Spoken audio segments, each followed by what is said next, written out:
Dear students, आज हम discuss करेंगे डेवलपमेंट ऑफ मेल गेमेटोफाइट। नर युग्मकोद्भिद का परिवर्धन कैसे होता है उसके बारे में हम डिस्कस करेंगे। जैसे कि आप पहले से विदित हैं कि पोलन सैक के अंदर माइक्रोस्पोर का निर्माण होता है, यानी माइक्रो जो स्पोरेंजिया है उसके अंदर माइक्रोस्पोर का निर्माण होता है।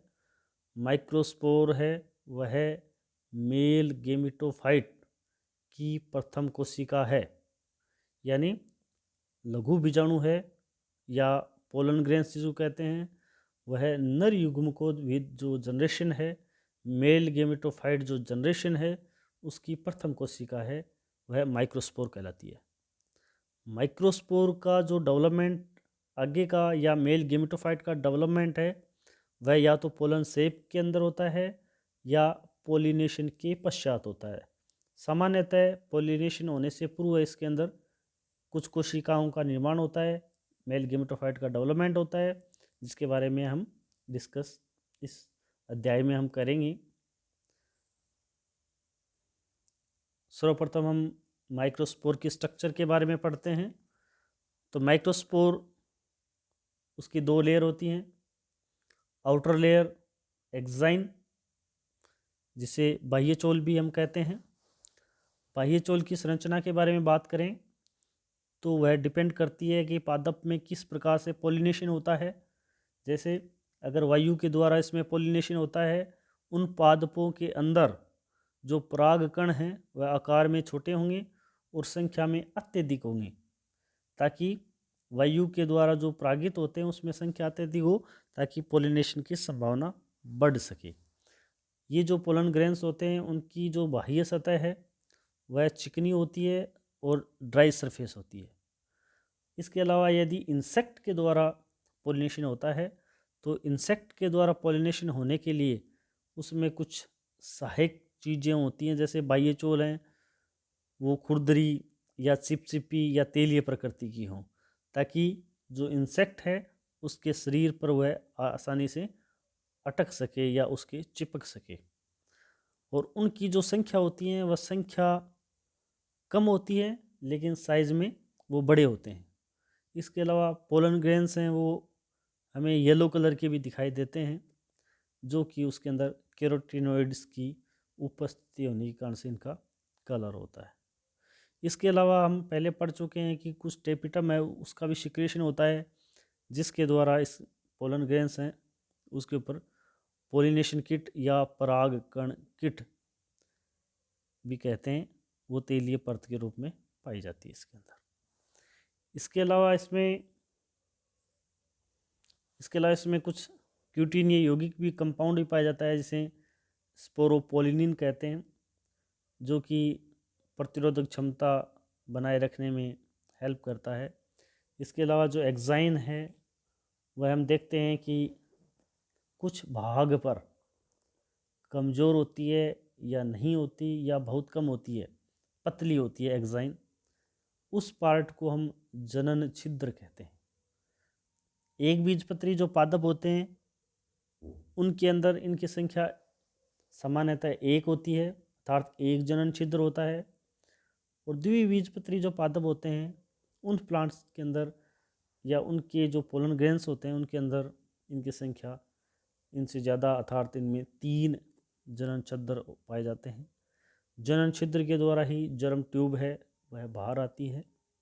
तो इस प्रकार से एक्साइन, माइक्रोस्पोर की जो एक्साइन होती है उसकी संरचना के बारे में हमने डिस्कस किया।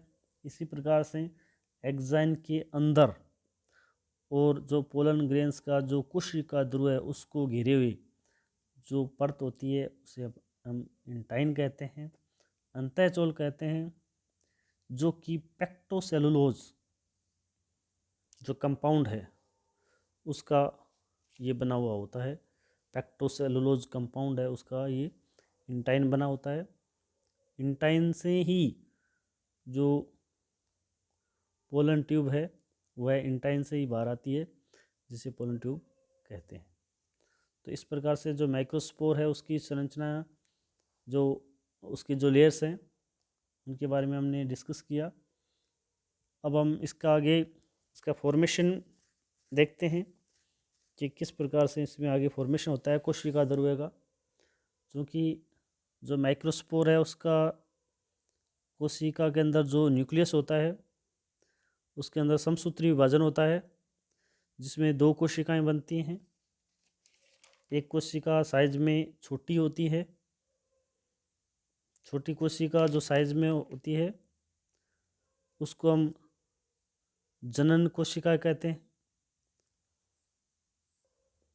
एवं शेष भाग को जो घिरे हुए जो साइज में बड़ी होती है उस कोशिका को कायिक कोशिका या ट्यूब सेल भी कहते हैं।